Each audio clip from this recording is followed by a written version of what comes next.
ये कहानी है बेंगलुरु की, जिसको हमने अपनी पिछली वीडियो में भी बताया था, जिसमें 21 साल का एक लड़का आरफ, जो केरल का रहने वाला है, अपनी 19 साल की दोस्त माया का कत्ल कर देता है। वो अपनी दोस्त के साथ एक होटल में रहता है और उसकी लाश के साथ 2 दिन बिताता है।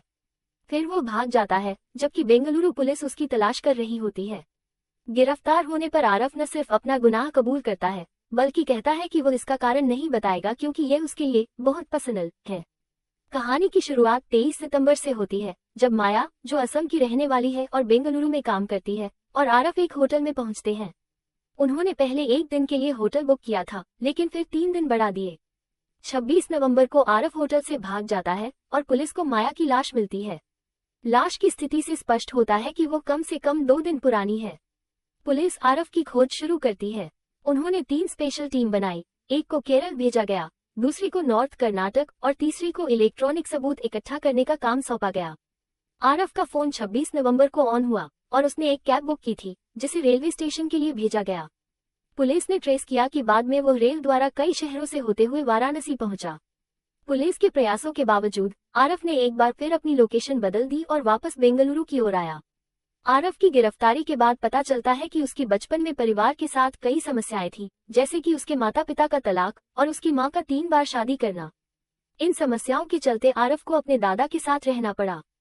2024 में बम्बल ऐप पर उसकी मुलाकात माया से होती है, जो बेंगलुरु में अपने काम के संबंध में रहती थी। दोनों में एक साक्षात्कार के दौरान प्यार का एहसास होता है, लेकिन माया लिविंग रिलेशनशिप के लिए तैयार नहीं थी। 23 सितंबर को दोनों ने एक होटल में एक रात बिताने का फैसला किया। होटल पहुंचने के कुछ घंटे बाद उनके बीच झगड़ा हुआ, जिसके बाद आरफ ने चाकू और रस्सी ऑनलाइन ऑर्डर की। अगली सुबह उसने माया का कत्ल कर दिया। आरफ 2 दिन तक कमरे में उसकी लाश के पास बैठा रहा, जहां वो स्मोकिंग करता रहा। 2 दिन बाद जब उसे लगा कि बदबू बढ़ रही है और पकड़े जाने का खतरा है, तो वो कमरे से निकल गया। पुलिस ने उससे जब हत्या का कारण पूछा, तो आरफ ने कहा कि यह बहुत पर्सनल है और वो नहीं बताना चाहता कि उसने क्यों मारा।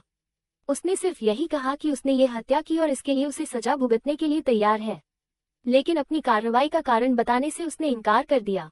अब बेंगलुरु पुलिस को चुनौती है कि वे असली मोटिव का पता लगाएं। डीसीपी ने कहा कि उनके पास आरोपी की पुलिस रिमांड है और उम्मीद है कि वे इस रिमांड में असली वजह जान पाएंगे। शुरुआती जांच ये संकेत देती है कि हत्या जेलसी की वजह से हुई हो सकती है, शायद उसके दोस्त के इर्द गिर्द अन्य लड़कों की मौजूदगी को लेकर। आरोपी कहता है कि वो कारण नहीं बताएगा क्योंकि यह उसका निजी मामला है। पुलिस को उम्मीद है कि सब कुछ रिमांड खत्म होने से पहले स्पष्ट हो जाएगा।